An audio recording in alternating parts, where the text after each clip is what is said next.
오늘 우리는 하나님께서 다윗에게 주신 선물을 좀 생각해 볼 수 있으면 좋겠습니다. 지난주에는 예루살렘이라는 선물을 주셨다고 그랬습니다. 단지 그런 선물이 아니라 정말 이스라엘을 둘러 갈라버리는 국토 중앙에 있는 여부스 족속의 땅. 여부스는 가나안 7족속 중에 하나인데 아브라함 때부터, 물론 그 이전에 살았을지도 모릅니다. 아브라함 때부터 계산하면 850년을 누구에게도 빼앗기지 않고 살았던 그것. 다윗은 골리앗을 죽일 때 골리앗의 머리를 예루살렘에 가져가서 여부스 족속에게 던졌다고 그랬습니다. 그때부터 꿈과 비전을 가지고 저 예루살렘은 내 것이야, 내 것이야, 내가 정복하고 말까 했지만 그로부터 많은 세월, 대략 한 20여 년이 지난 후에 마침내 온 이스라엘의 왕이 되어 그 선물을 받았던 겁니다. 하나님 저에게 주신다고 한 거 주십시오. 하나님 저한테 주신다고 했지만 저는 사양하겠습니다. 하나님이 주시는 것을 사양하는 사람은 절대 받을 수는 없습니다. 그렇게 해서 예루살렘을 수도로 삼았는데 이제 다윗에게는 더 많은 것이 필요합니다. 그런데 오늘 본문 말씀에 보니까 필요한 모든 것을 하나님이 순차적으로 제공하시는 것을 우리는 확인하지 않을 수가 없습니다. 그 첫 번째 내용은 왕궁이죠. 다윗은 예루살렘 성을 수비를 강하게 하기 위해서 건축을 했습니다. 다시 말해서 바로 9절 말씀에 보면 다윗이 그 산성에 살면서 다윗성이라 이름하고 다윗이 밀로에서부터 안으로 성을 둘러쌌다. 근데 외벽이 있는데 외벽 안에 또 성벽을 쌓은 겁니다. 왜 그쪽을 쌓았을까요? 바로 그쪽 부분을 통해서 자기가 침입해 들어와서 예루살렘을 점령했기 때문에 언제든지 그런 일이 발생할 수 있다라고 생각했던 겁니다. 자, 그러다 보니까 자기는 이제 백성들에게 부담을 안기면서 왕궁을 지을 수 있는 상황이 아니었습니다. 그런데 그 왕궁을 선물로 지어주겠다는 사람이 등장한 겁니다. 그것도 백성 가운데 부자가 아니라 이방 나라의 왕이, 11절에 두로 왕 히람이 다윗에게 사절들과 백향목과 목수와 석수를 보내며 그들이 다윗을 위하여 집을 지으니. 할렐루야. 이런 혜택을 받을 수 있는 사람이 얼마나 될까요? 여러분 혹시 여러분한테 누가 집 지어준 적이 있습니까? 네? 부모님도 참 아파트 한 채 사주지 못해서 안타까운데, 네? 저는 제 부모님한테 그런 걸 해주기를 기대하지 않았습니다. 기대하지 않은 이유는 그게 제가 할 일이 아니기 때문에, 할 일이 아니라고 생각했던 것은 저의 부모님이 감당할 수 있는 그런 분이 아닌 것을 제가 너무나 잘 알기 때문에 포기를 한 것입니다.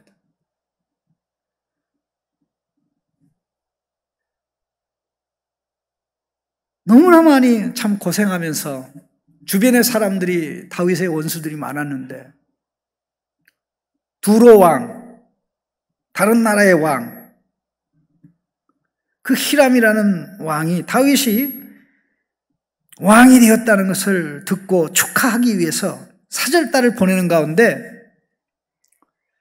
왕궁을 지어주겠다고 한 겁니다. 자, 임시 왕궁일까요? 다윗이 평생 사용하는데 부족함이 없는 왕궁일까요? 예, 다윗이 평생 사용하는데 부족함이 없는 왕궁입니다. 다윗은 이 두로 왕 히람이 져준 왕궁 외에 새로운 왕궁을 짓지 않았습니다. 그는 그런 왕궁에 사는 것으로 인하여 하나님 앞에 죄송한 마음을 가졌습니다. 7장 1절 2절에 보면 이렇게 되어 있습니다. 여호와께서 주위의 모든 원수를 무찌르사 왕으로 궁에 평안히 살게 하신 때에 왕이 선지자 나단에게 이르되 볼지어다 나는 백향목 궁에 살거늘 하나님께는 휘장 가운데 있도다. 백향목 궁 가운데 산다고 그랬습니다. 여기 11절에 5장 11절에 뭐가 나옵니까? 백향목과 목수와 석수를 보내며 이렇게 된 겁니다. 잘 져준 거죠. 기가 막히게 져준 거죠. 우리 아마 여러분이 제가 이름을 얘기하면 잘 알만한 인데 그 한비아 씨인가요? 그러니까 이 아프리카 어느 부족을 갔는데 집을 져주라는 거예요, 자기한테. 근데 그분한테만 집을 져주는 게 아니라 그 부족은 자기네 마을을 방문하는 모든 사람한테 집을 한 채씩 져준대요. 거기 가보세요. 집 없는 사람. 예? 근데 집 짓는데 딱 2시간 걸린대. 그 아프리카에서는 가장 적합한. 그러니까 집에 대한 욕심이 없겠죠. 2시간만 애쓰면 되니까. 그런 집이 아닙니다. 다윗이 가무팔 만한, 나는 이런 집에 거하는데 우리 하나님은, 하나님의 법궤는 하나님의 천상보좌의 지상 확대판인 법궤는 휘장 가운데 갇혀 있구나. 그래서 성전을 지으려고 했던 것이죠. 하나님이 다윗에게 이와 같은 선물을 주신 것입니다. 그 선물을 받기까지 많은 시간이 걸렸죠. 눈물을 흘려야 되고 배반당해야 되고, 그것으로 끝나지 않았습니다. 하나님의 선물은 계속 이어졌습니다. 그게 무엇인가 하니 바로 13절, 14절, 16절에 기록된 예루살렘으로에서 왕으로 통치하는 33년의 기간 중에 자식들을, 왕위를 이을 왕자들을 11명을 주셨다는 것입니다. 예, 다윗에게는 아들들이 없었나요? 예, 이미 6명의 아들이 있었습니다. 헤브론에서 6년, 7년 반 통치할 때 6명의 아내에게서 6명의 아들이 낳았어요. 한 여인당 하나씩 낳았습니다. 그들이 왕이 되면 되잖아요. 그들이 태어난 지역과 태어난 때는 유다 지파의 왕으로 있을 때예요. 근데 이제 한 지파의 왕이 아니라 12지파의 왕이 됐습니다.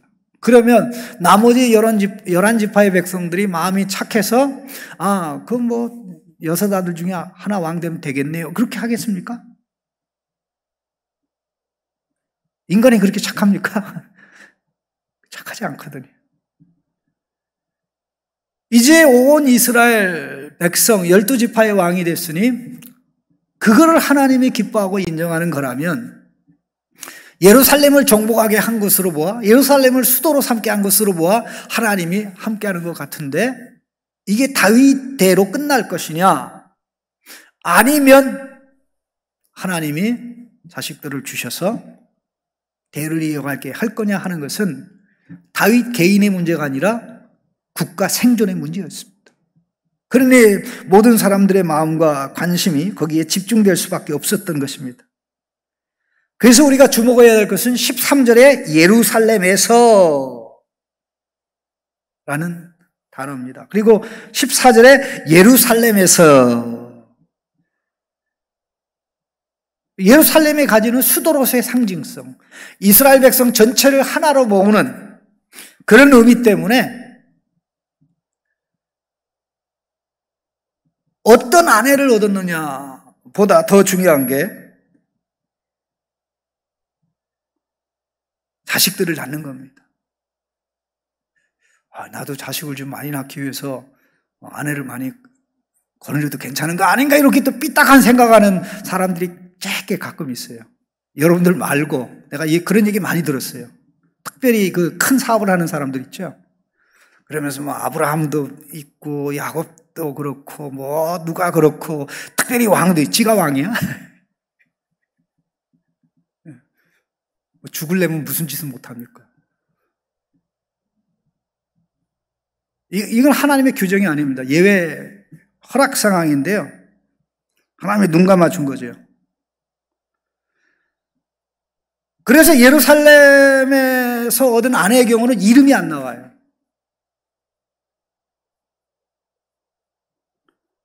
근데 오늘 본문을 기록하면서 이게 바로 난 아들들이 아니라 예루살렘에서 33년간 통치하는 기간 중에 낳은 자식들이라는 겁니다.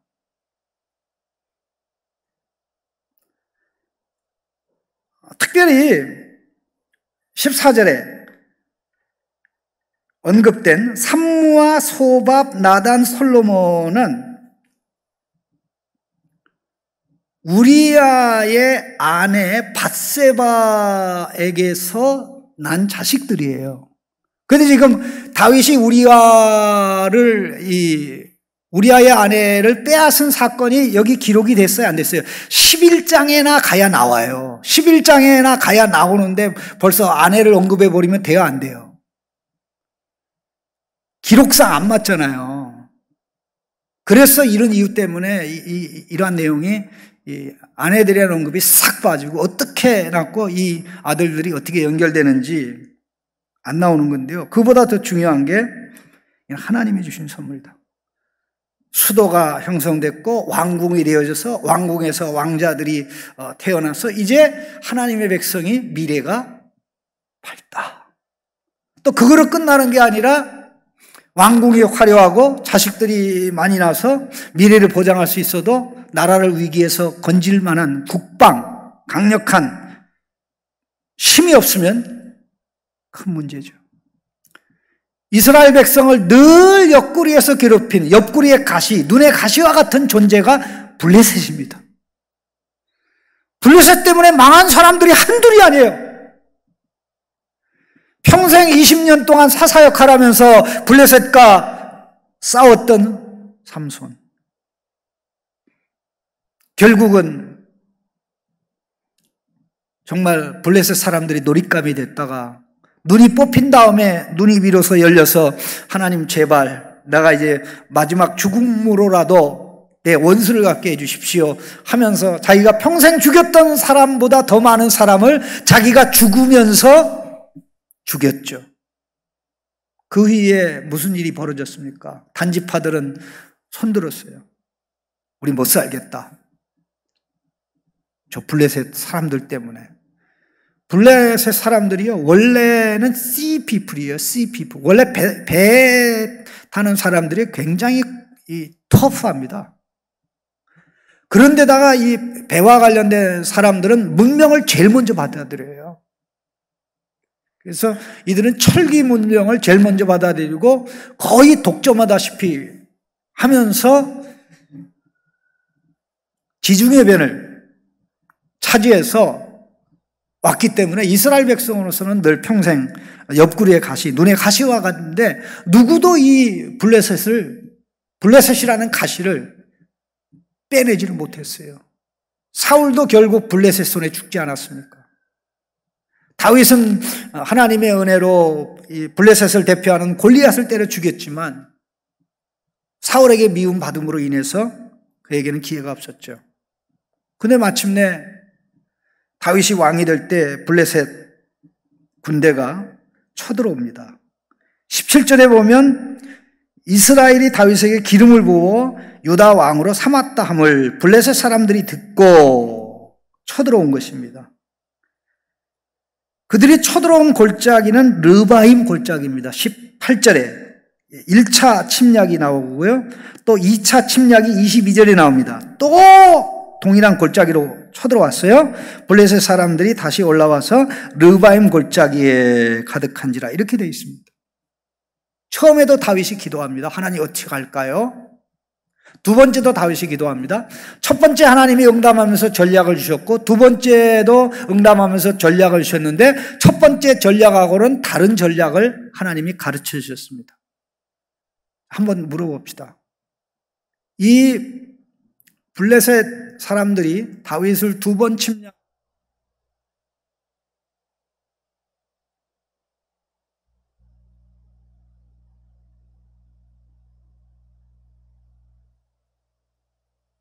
다윗이 예루살렘 성을 점령을 한 상태입니까? 아니면 예루살렘 성을 요새를 점령하기 이전입니까? 이전입니까? 이후입니까? 숙제. 이전입니까? 이후입니까? 왜 대답을 안 하세요? 내가 아까 얼떨결에 얘기하면서 언급해 버렸는데 갑자기 물어보니까 생각이 안 나죠. 이 르바임 골짜기는 예루살렘을 침략할 때 사용하는 유일한 루트입니다. 이 골짜기를 통해 올라와서 바로 예루살렘 성을 공격할 수 있는 북쪽으로 이어지는 것입니다. 그러니까 지리를 알면 이걸 가지고 고민할 필요가 없죠. 이 말씀을 보는 이스라엘 백성들은 예루살렘을 침략해 왔구나 이렇게 아는데 지리에 대해서 까마득하게 모르는 우리는 이해를 못하는 거죠. 여러분, 러시아가 우크라이나를 침략한 것을 지리를 알면 왜 그럴 수밖에 없는, 왜 푸틴이 잠을 못 자는지 금방 이해할 수 있어요. 여러분, 유럽하고 이 폴란드, 우크라이나, 이게 그 사이에 러시아 땅으로는요, 산이 없어요. 전부 다 대평원입니다. 거기서는 전쟁이 나면 탱크전이 일어날 수밖에 없어요. 러시아로서는 불안한 거지. 막아줄 산이 있는 것도 아니고, 큰 강이 있는 것도 아니고. 물론 우크라이나가 러시아로 밀고 들어갈 이유는 하나도 없죠. 자기네들이 안 밀고 들어가면 그런 일은 없을 테니까. 그래서 지리라는 것이 그렇게 중요한데, 어쨌든 다윗으로 하여금 블레셋을 제압하도록 하셨습니다.